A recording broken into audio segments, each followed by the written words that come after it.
Cerita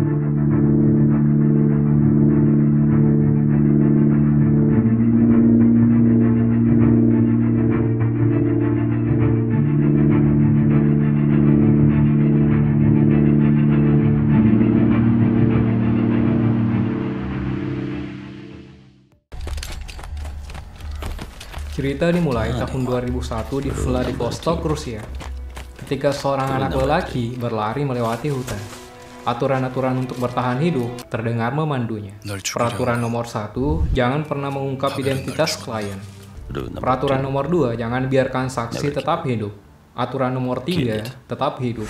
Terlihat bocah itu dengan lincah menavigasi jalan rintangannya dan mengarahkan senjata ke sasaran. Dia kehilangan ingatannya dan diberitahu bahwa ayahnya berusaha membunuhnya. Orang Rusia dengan nama Pavel membawanya dan melatihnya. Seekor serigala muncul di hutan, dan Pavel mengingatkan bocah lelaki itu pada peraturan nomor 2, yaitu jangan biarkan saksi tetap hidup. Namun anak itu ragu-ragu. Pavel mengetuk senjatanya untuk membunuh serigala itu. Tetapi anak itu menghalangi tembakan Pavel. Sebagai hukuman, Pavel mengikat anak itu ke pohon dan meninggalkannya untuk mengurus dirinya sendiri di hutan. Bocah itu terbaring di tanah setelah melepaskan diri dari tali, dan dia berhadapan muka dengan serigala yang dia selamatkan sebelumnya. Serigala melihat ke mata bocah itu, dan ketika melihat bahwa mata bocah itu sama warna biru tajam yang menusuk mata serigala. Serigala tampaknya berpikir juga demikian ketika kita melihat mata serigala yang melebar. Melompat ke tahun 2017 di Busan. Kita melihat bocah lelaki yang bernama Kim Soyun bersiap-siap dan memakai kontak lens untuk menyembunyikan mata birunya. Dia menyamar sebagai tukang listrik di Villa Mafia Merah dan memasang kamera tersembunyi di lubang angin. Dalam rumahnya yang gelap dan bertirai, Pavel yang lebih tua merasa bahwa dia dibuntuti dan mengintip keluar jendela untuk menemukan orang-orang yang mencurigakan. Dia menukar Rosario dengan pistolnya dan berjalan ke ruang bawah tanah untuk menembak si penyusup. Soyun yang bertanya kepada Pavel apakah ia melupakannya lagi dan berteriak pada Pavel untuk menghentikan tembakannya. Tetapi Pavel menuntut untuk tahu siapa yang mengutusnya. Soyun dengan cepat memposisikan diri dan muncul di belakang Pavel dengan pistol yang diarahkan ke kepala Pavel. Soyun mengingatkan pada aturan nomor 1, jangan pernah mengungkap identitas klien. Tujuannya agar Pavel kembali mengingatnya. Keduanya terlihat dalam perkelahian. Soyun berhasil memegang Pavel dalam check hold sampai dia pingsan. Pavel bangun di tempat tidurnya dan meraih kelaci. Ia melihat foto Soyun muda bersama gadis muda di atas roda. Saat Pavel memeriksa foto itu, ia ingat Soyun muda yang menemukan foto itu setelah mengobrak-abrik lemarinya. Pavel merobek foto itu, mengutip aturan nomor 2, jangan biarkan saksi tetap hidup, karena mereka akan menemukanmu. Pavel baru menyadari dan terlihat menyesal. Sementara itu, Soyun menjahit dirinya sendiri dan menjawab panggilan dari temannya Philip. Ia bertanya apakah dia benar-benar akan menjual semua senjatanya. Soyun berencana akan menjual senjatanya dan menemukan rumah jompo di luar negeri untuk Pavel yang sedang sakit. Pavel yang sedang mengalami sakit demensia, yaitu kesulitan berpikir, mengingat, serta berkomunikasi dengan orang-orang di sekitarnya. Philip mencoba memberikan pekerjaan sebagai profesi pembunuh bayaran dari klien baru mereka yang ada di Korea, yang ia sebut dengan suara seksi. Soyun memata-matai mafia merah dengan kamera tersembunyi yang telah ia pasang. Dan Pavel, yang ingatannya mulai stabil, memberikan pengarahan ke Soyun pada klien dan target mereka. Pavel terlihat berjuang untuk mengingat target mereka, dan Soyun tampaknya khawatir dengan kondisi Pavel yang semakin memburuk. Pavel bersikeras bahwa dia dapat menyelesaikan misi itu, dan berencana akan pergi sendiri. Pavel menyerahkan foto Soyun dan mengatakan kepadanya bahwa itu bisa saja keluarganya. Soyun menjawabnya bahwa Pavel adalah keluarganya, bukan orang-orang yang ada di foto. Pavel mencoba mengungkap semuanya sebelum benar-benar kehilangan ingatannya. Pavel juga mengungkapkan bahwa ayah Soyunlah yang menginginkan Soyun mati, tetapi dia tidak menjelaskan mengapa Pavel menyelamatkan Soyun. Berbaring di tempat tidur, Soyun menatap foto itu, dan ia bermimpi mengingat kembali ke masa kecilnya. Ia melarikan diri dari mobil yang mengejarnya. Soyun melompat bangun dari mimpinya dan menemukan kamar Pavel yang telah kosong. Pavel ternyata sudah pergi menyelesaikan misi mereka di Villa Merah. Pavel mengarahkan snipernya ke sasaran. Ketika dia hendak menarik pelatuknya, tangannya bergetar. Pavel kembali menstabilkan cengkramannya. Tetapi ketika dia melihat melalui lingkup senapannya lagi, dia kehilangan targetnya dan Pavel memilih untuk menyerang dari dekat. Soyun datang dan melihat Pavel merobohkan penjaga di villa. Seorang penjaga yang melewati Pavel ternyata mengenalinya sebagai penyusup dan memberitahu ke penjaga lain. Penjaga menyerang Pavel. Ia tampaknya berhasil dengan baik sampai dia kalah jumlah, menusuk dan menembak kakinya. Soyun muncul dan menembak mereka.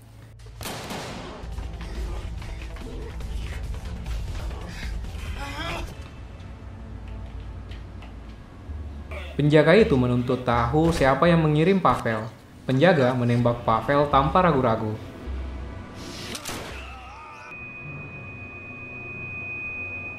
Soyun membuat bom waktu di lubang angin dan menyerang bos mafia itu.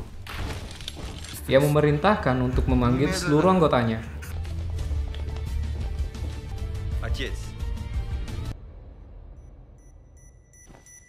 Kemudian ledakan pun terjadi. Soyun membawa Pavel yang terluka parah.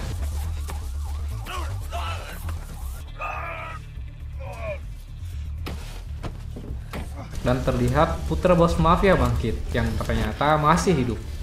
Soyun segera bersiap untuk mengobati luka Pavel. Tetapi Pavel menolak perawatan karena menerima nasibnya sebagai pembunuh tua dengan penyakit demensia. Pavel meminta maaf kepada Soyun karena membesarkannya sebagai pembunuh. Ia meminta Soyun untuk berjanji untuk menjalani kehidupannya seperti orang-orang di foto. Kemudian tubuh Pavel menjadi lemas. Soyun mencoba membangunkan sosok ayahnya yang telah mati dengan rasa yang tidak percaya. Kemudian Philip menerima tamu kejutan di tempatnya. Dia mengenali klien barunya dengan suara yang memikat. Dia menawarkan banyak komisi dan mengirim foto yang pasti akan meyakinkan Soyun untuk mengambil pekerjaan itu.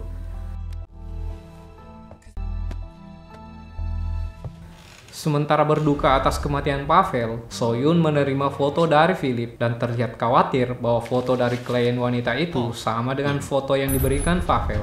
Ketika dia menelpon Philip tentang foto itu, tetapi mereka dihadapkan dengan masalah yang lebih mendesak. Mafia Merah menemukan mereka. Soyun dengan cepat melarikan diri dari rumahnya. Putra bos mafia itu berniat untuk membalaskan dendam ayahnya. Setelah Soyun di tempat yang aman, Philip memanggil Soyun dan memberitahukan tentang klien mereka. Kliennya memiliki 6 target dan menjanjikan foto baru untuk setiap pembunuhan yang berhasil ia lakukan, yang akan menguak masa lalunya. Soyun tertarik dengan permintaan Philip dan meminta untuk mencarikannya tempat yang baru untuknya. Di Seoul, sekarang seorang pria yang lebih tua berburu dan berdiri di tepi tebing dengan senjata diarahkan ke rusa. Kemudian Soyun melompat dan menarik kaki pria itu hingga terjatuh dari tebing. Soyun mendekati pria itu dan menyelesaikan misinya. Ia memberikan suntikan fatal yang menghentikan jantungnya. Dia mengambil foto mayatnya dan mengambil umpan rusa yang telah ia gunakan. Kematian pria itu menjadi berita utama, dan kita ketahui bahwa dia adalah COA terkenal, Presiden Yo Dae-hwan. Petugas polisi unit investigasi khusus, Do Hyun-jin, tiba di lokasi dan menyelidiki di mana Presiden Yo terjatuh. Dia membuka dedaunan untuk menemukan tanda seret dari lengan Presiden Yo saat dia diseret dari tebing. Ketika Hyun-jin memeriksa wajah Presiden Yo, dia melihat beberapa kejanggalan pada kematian Presiden Yo. Hyun-jin memperkenalkan dirinya, dia adalah seorang polisi bintang yang lebih muda yang dikirim dari kantor pusat. Dia bertanggung jawab atas penyelidikan narkoba Presiden Yo, tetapi sekarang dia mengklaim bahwa Presiden Yo adalah korban dari pembunuhan. Saat mengemudi melalui gunung, Hyun-jin berhenti di belakang kendaraan yang diparkir dan melihat seorang dokter hewan.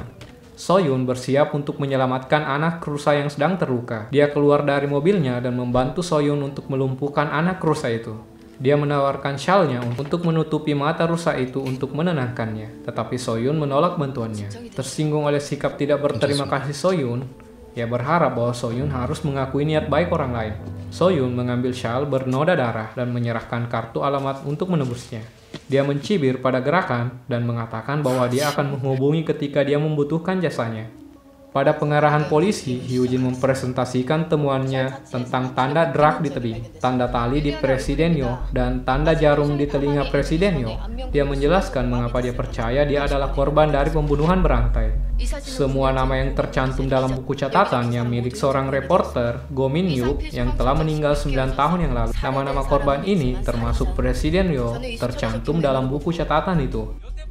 Seorang broker mencoba menunjukkan Hyujin sebuah apartemen di gedung yang sama dengan Dr. Hwan Soyun. Tetapi pemilik bangunan itu tidak ada.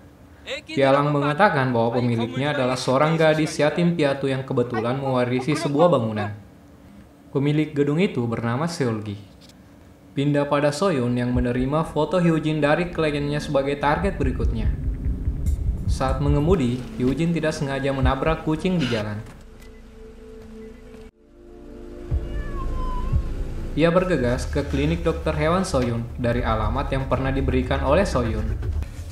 Hyujin meminta Soyun untuk membantu menyelamatkan kucing itu. Tanpa sadar, ia datang dan bertatap muka dengan pembunuh yang ia cari. Sedangkan Soyun berhadapan langsung dengan target berikutnya.